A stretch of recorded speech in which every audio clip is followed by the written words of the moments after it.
Well, hello. Do you use technology in your teaching studio? Are you a little bit nervous and not sure where to start? Me too sometimes. Well, guess what? You're in the right place. I'm Glory St. Germain from Ultimate Music Theory, and today my special guest is Susan Hong from San Antonio, Texas.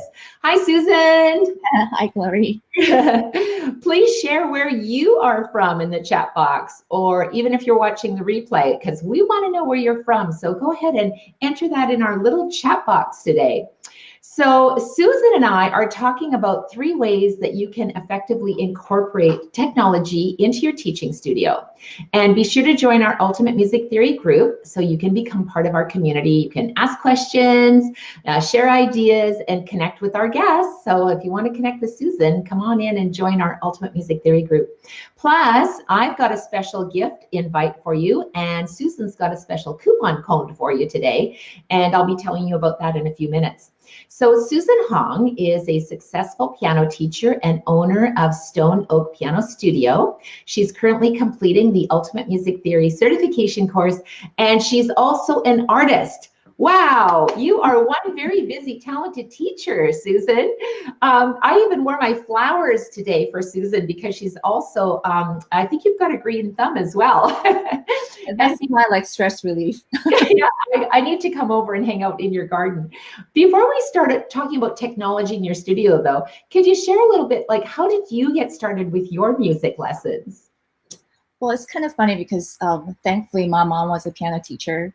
And when we had come to the States in early 80s, it just happened that my mom's student had gone to Juilliard at the same time. So she obviously is in New York City, and I just lived across the Hudson River. So she ended up being my teacher. So she was my main teacher throughout my, elementary, middle school, all the way through high school. Wow. And then, so what led you to kind of start teaching? Well, that's a really funny story. You might have heard it in other places, but I would literally practice, and then my neighbor heard me practice. Yeah. And she literally said, "Could you teach my daughters?" And mind you, I'm 9th, 10th grade, and then they're like 2nd, 3rd grade. Right. But I got my first paid job right then, and then I guess she heard me play, and I guess that wasn't too bad. So she decided that she wanted her daughters to take lessons with me. That's how I started teaching.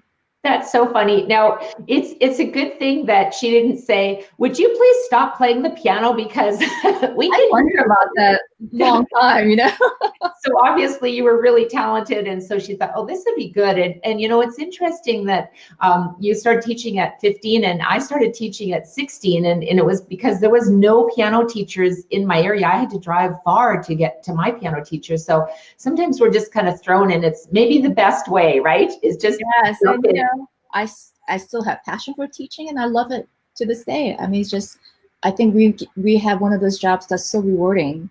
Yes.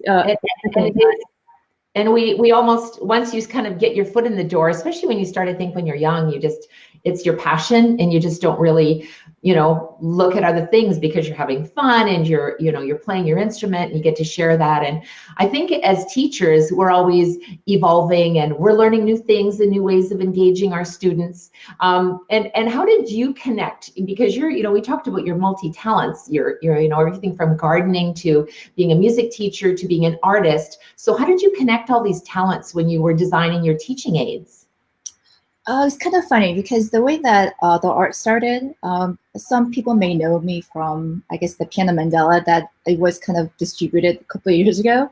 Yes. And literally, I really haven't had a chance to really, take the time to really think about being an artist until then, because I just kept hearing from other teachers that they wanted more, creations to be made. And I was like, what? You actually like my stuff? Yeah. And then I really thought about making it into more of a career on the side. Yeah. And that's how I started. So it's kind of funny that even though I had a passion for art, it wasn't until that one drawing of Piano Mandala that kind of got me going again. Yeah, and it's funny, isn't it, how we have a passion for one thing and then we have a passion for something else, and we can kind of put them together. Even Joanne Barker, who also completed the Ultimate Music Theory certification course, and she was a game designer and also a music teacher, and so then she kind of put those two together and created the Ultimate Music Theory games. So when you have that passion, it's really, really interesting. I want to mention too that you can learn more at susanhong.com, because she's got amazing, and I know we became friends on Facebook because I saw your amazing things. I'm like, I like that, and I really like this one. So you're keep on doing what you're doing, because it's absolutely fantastic. And a lot of teachers don't, they want your products and your materials, but they are perhaps not an artist, or not tech savvy, or don't have the time, or the abilities or talents to do what you do. So it's wonderful that you're sharing those resources with us, Susan. Thank you. I appreciate that.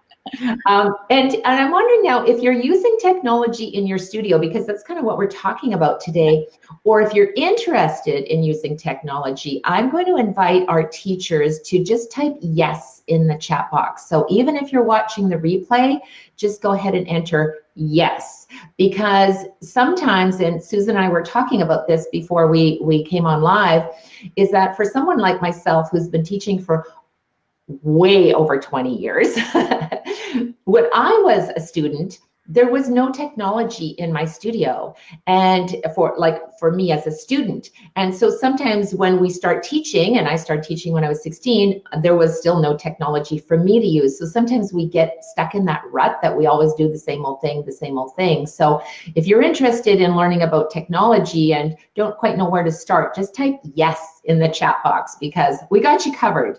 And Susan, as teachers, I think we need to know our craft, which is obviously teaching piano or voice or violin or whatever it might be. But for many of us, our lessons as students didn't include technology. So sometimes with all these options, we don't know where to start. But I love how you are using technology in your studio. And can you share a little bit about that, Susan? Like, what are you using, and how can we kind of get started?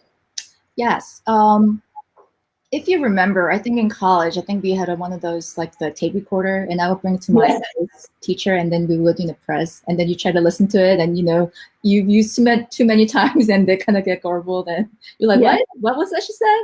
Yeah. But it's 2019, and it's just amazing the things that's available. Yes. I did the webinar with Upbeat, piano teachers, that Technology 2.0, and that has a lot more details in there. But I could tell you that when teachers want to start using the technology, don't feel overwhelmed. I know that I use a lot of apps in the studio, but you could start with just one. Yes. That's something that I want to, get the message across to the teachers, is that you don't have to buy 1,000 apps in order to use it in your class. Even one would be sufficient. And then, as I mentioned before with you, before the interview started, that you just want a little bit of variety, so that you're not using the same app week after week, because I could tell you, and I've done it, that kids will get bored very quickly if you use the same app every week and then ask them to do the same task. Yes. So the best thing is to maybe have several, and then work on that.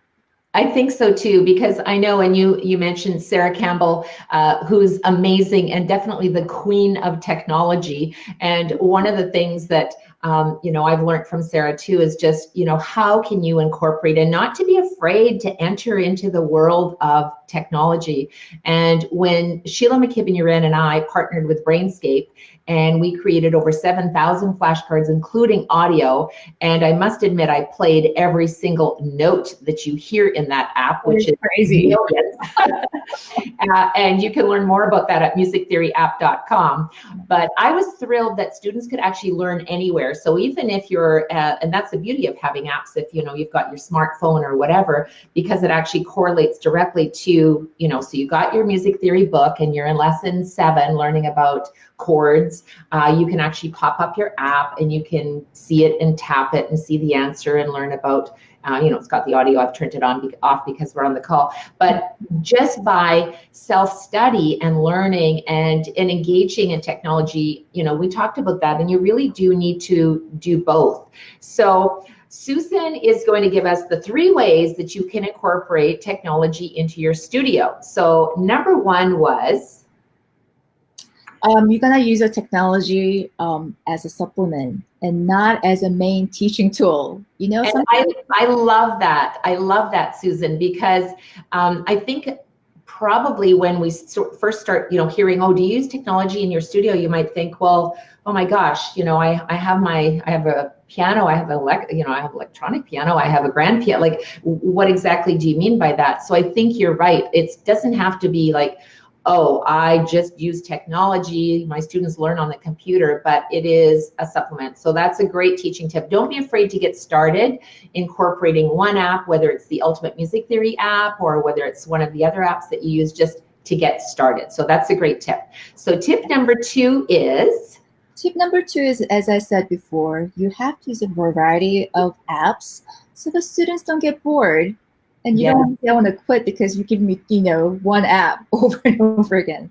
Right. And, one of the things too is that, as teachers, when we've been teaching for a long time, or even if you've just been teaching for, 2 years, and you just do the same old thing every lesson, Clementi's Sonatina, good grief, how many times can I teach that thing? I could play it in my sleep, because we do the same repetitive thing. Now, it's necessary because we have a new student and they're excited about learning that.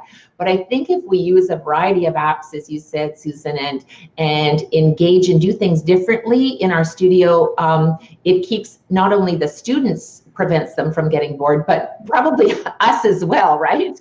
I agree. There's a new app called Tom Play that I just recently kind of saw.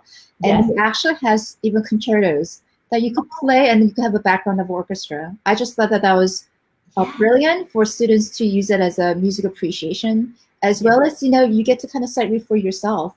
So that way you could kind of get a feel of it. And the students who are working on the concerto, they're able to do it without just having a teacher play as a orchestra themselves. So I thought that was brilliant out of the app. So one of the things that, as I said, that I love to use right now. Yeah, and it's interesting. Tim Topham from the Inner Circle. I'm the music theory expert in the Inner Circle, and when we were chatting about this, and I was doing an interview with Tim Topham, and he said, one of the things that you can do also in using technology is to use backing tracks, and I think that really encourages students to listen. Because now it's not just a metronome, but you've actually got music. You're playing with the band. You can't stop. So, even if you're afraid of like, well, what about computers? Like, even if you just start by just, playing a backing track, whether it's on your computer or if you still have a CD player, because many books still, have a CD in the back. So they're coming, we're almost going back to vinyl right now. So I think it's important to whatever technology you use. And I remember you mentioned that recorder, Susan. Yeah. So funny because I used to do that too. And I actually, when my students started to play, I would actually record them practicing their festival piece. So I have a little story to tell you. So a student came in and she was preparing for a festival and she played her piece and, it was a bunch of little mistakes. And I said, okay, well, I really want you to step up your game. And she said, well, I always play it perfectly at home. I said, really? Always perfectly at home, and you just only screw up when you come to your lesson, right? So and we all know that's not true. So I said, okay, I'll tell you what I'm going to do. Her name was Jennifer. I said, Jennifer, I'm going to pay you $20 next week cash. I'll get it out. I'll put it right here. That $20 is yours. If you bring me a recording, a little cassette tape many years ago, so $20 was a lot of money. It was like $100 now.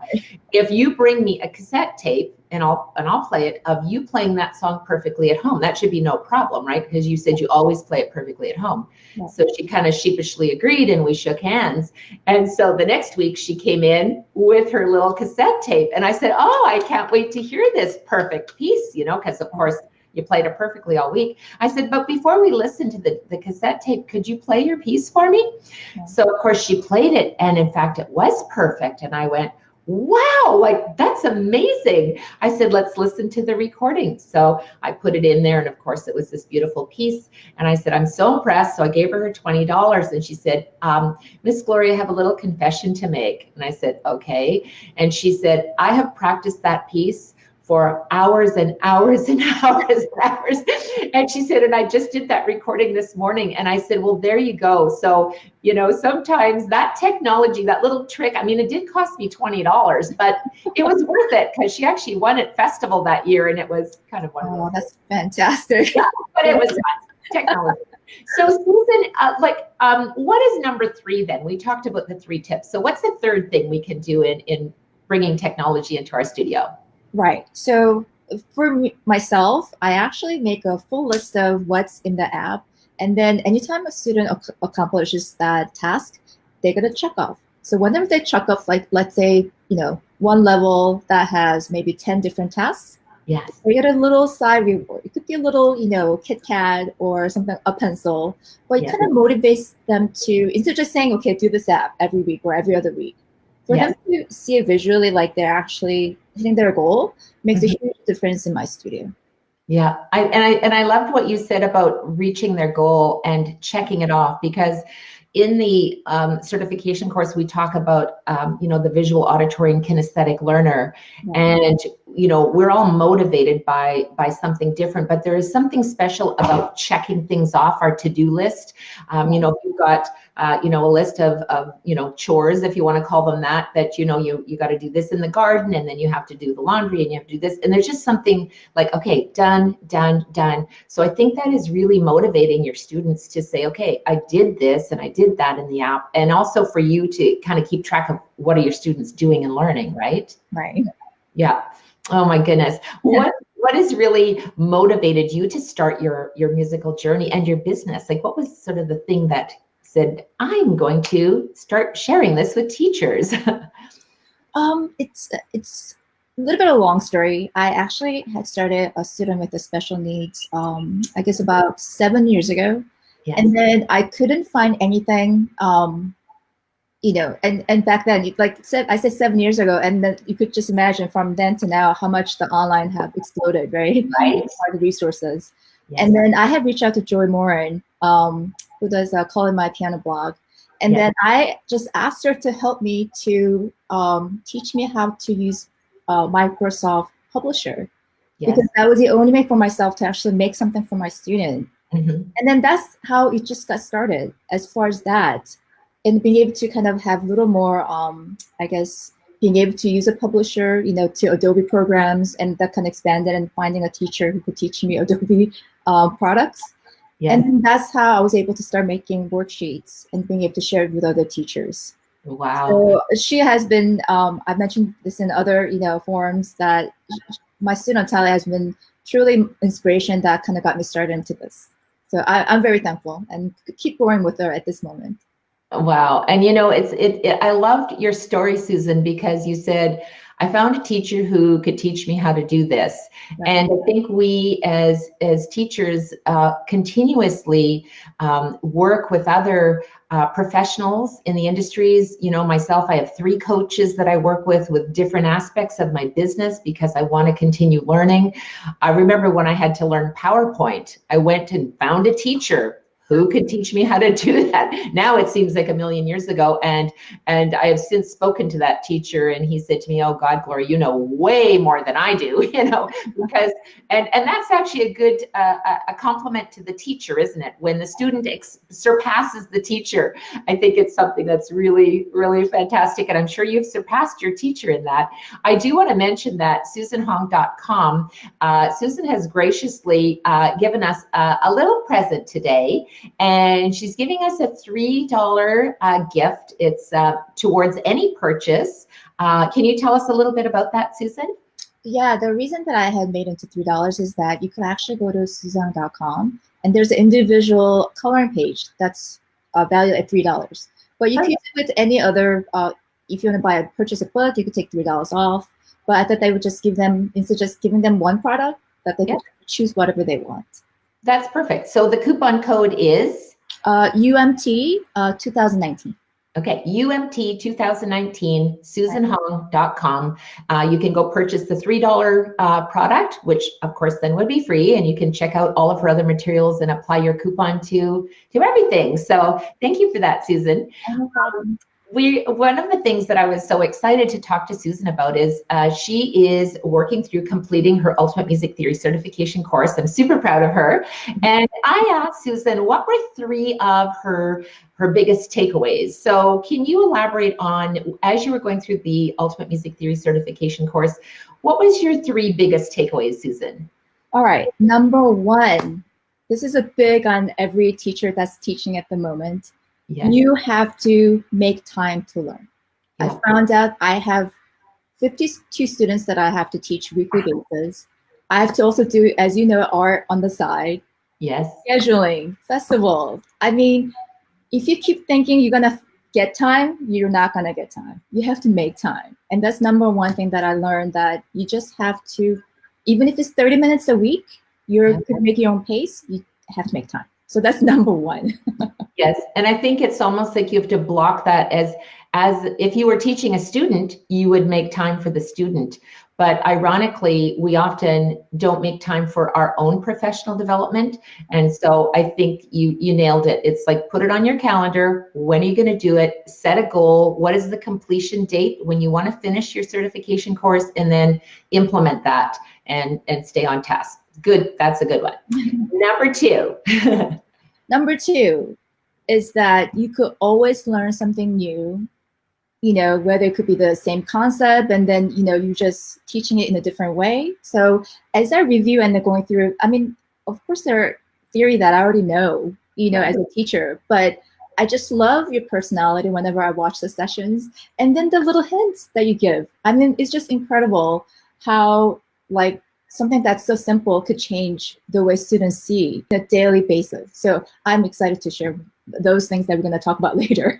Yeah. Oh, well, thank you. It's interesting because sometimes we have our own teaching style, and we have, as you're going through the course, you have a little aha moment going, I never thought of it that way. Maybe I could try teaching it this way or this way or this way. So it's just kind of opening the doors, right, to trying different things. Mm-hmm. So number three for you was that you have to review always. I was quite shocked, you know, after I went through the review and I had shown a student the things that you had listed, and I couldn't believe a student, seventh year student of mine, didn't get all of them.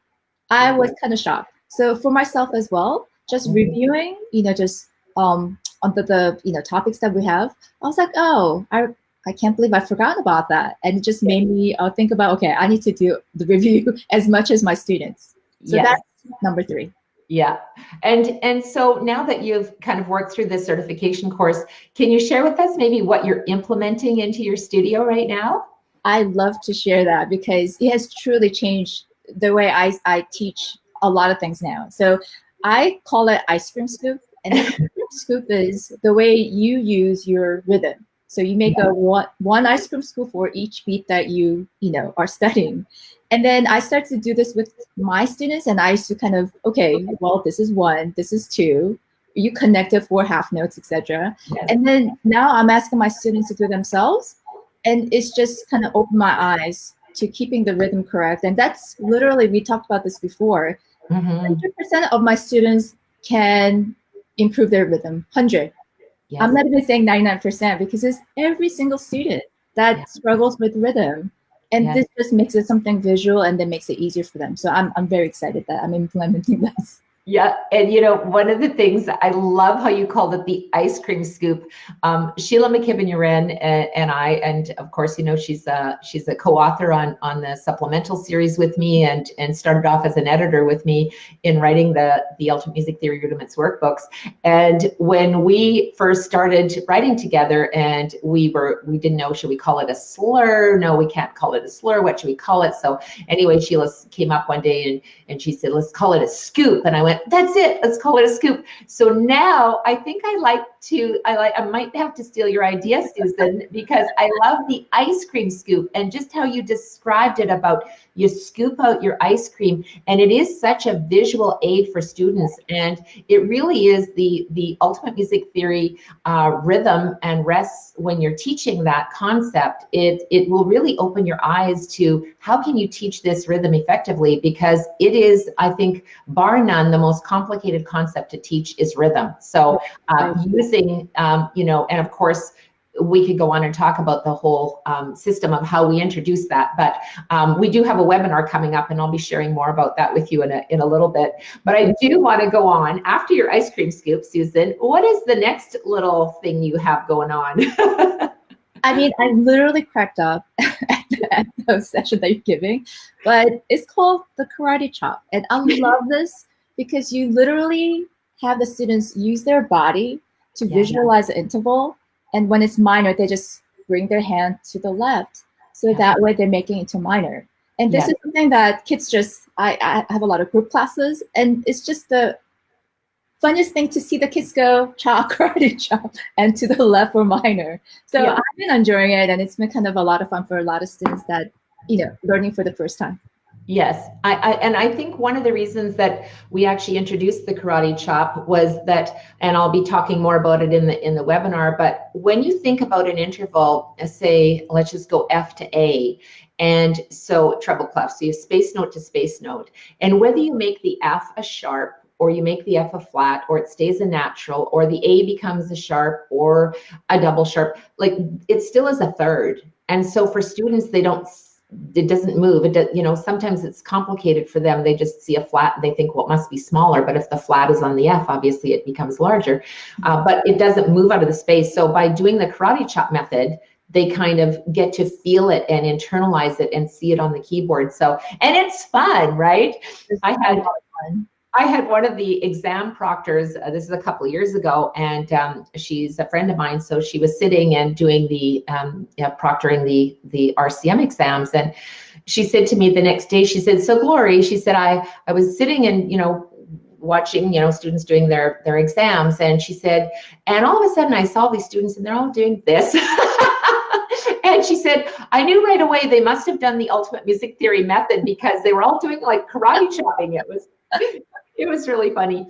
One of the things I wanted to share too is that we are going to be talking about the now called the new ice cream scoop and the karate chop in the Masterclass, and I'll be telling you about that in a minute. So make sure to get signed up for that. So what is your third takeaway? It's so simple, and I can't believe even I didn't think about this, but it's the harmonic versus melodic interval. And the way the harmonics are kind of on top of each other using the letter H, and then the way the melodics are separated using the letter M. So that's been a big thing, because even though I've mentioned to my students many, many times that's what it is, they just couldn't visually understand it. Even though we talk about like it harmonizes, with the C, E, G, just like that. It's stacked on top of each other. Once I added the letters and having them draw the whole note on top of each other with the H, then they understood it and they never made any mistakes afterwards. So little tips like this that you have incorporated into the program, it's priceless, because now that once you introduce it, they'll never forget it. And that's what I love about the program. Well, thank you, Susan. I think one of the things, that I think about is, and I'll just admit it because we're friends and, how many people are watching us anyway, kind of thing.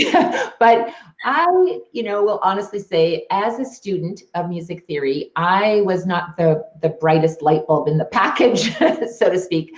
I struggled so much with theory.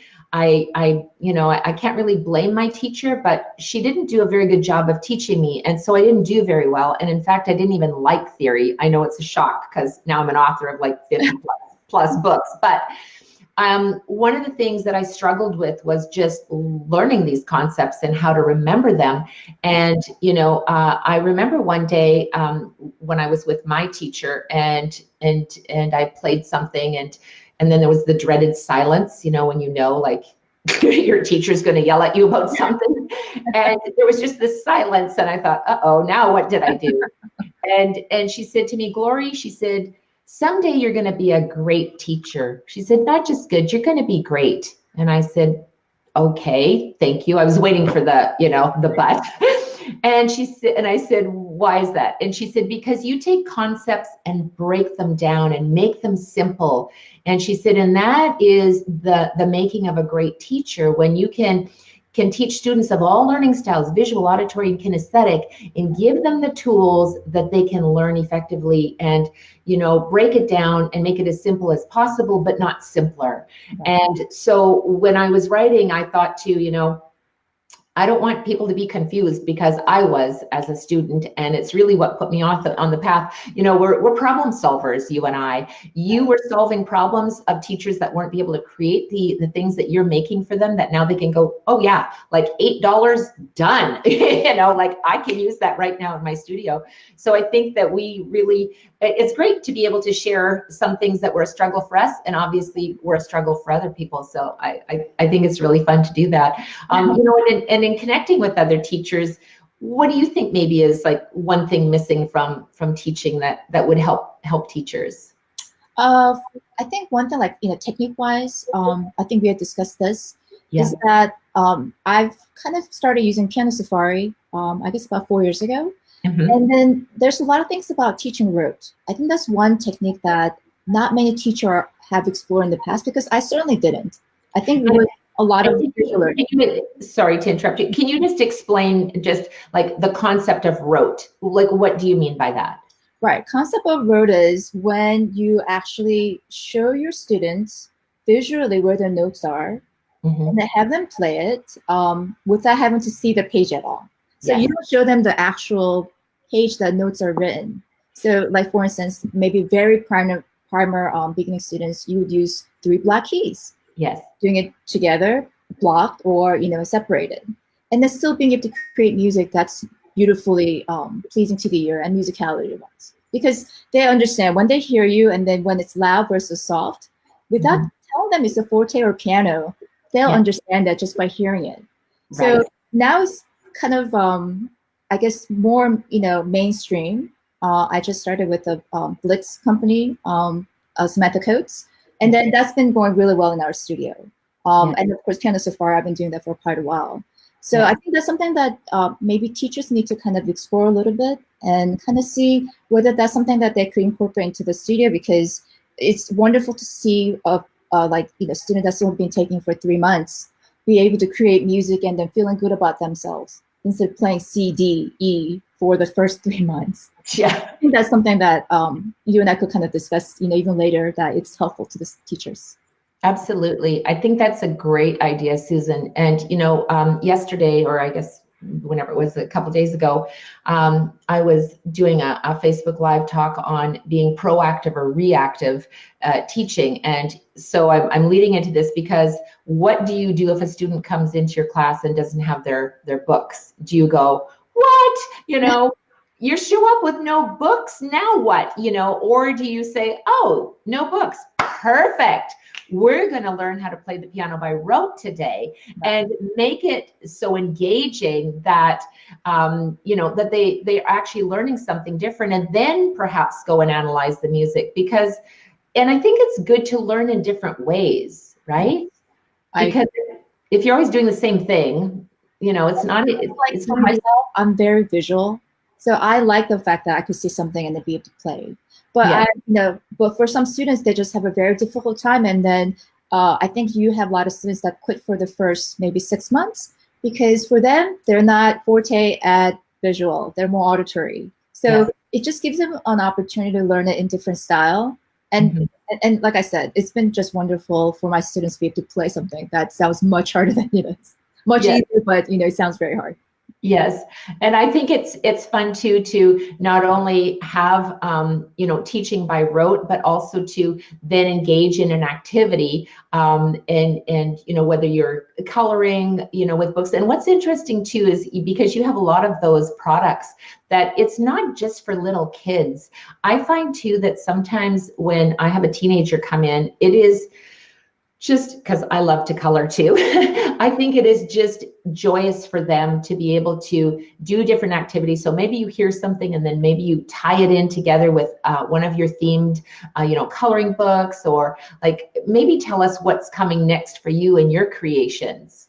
Right. Of course, there'll be more themed books in the future. I also do a bit of like on the side for online tutorial for my own students. So I actually have a list of courses that I put on YouTube unlisted, and I teach them. So hopefully I'll have something more solid to have a vote for the, in general, teachers in general. But since you're talking about the coloring page, I sometimes have the students like do tasks. So if they do like scales, they're allowed to, color in a certain spot. So then you'll have a section that's already done. For my younger ones, if you practice once, then, color this section in.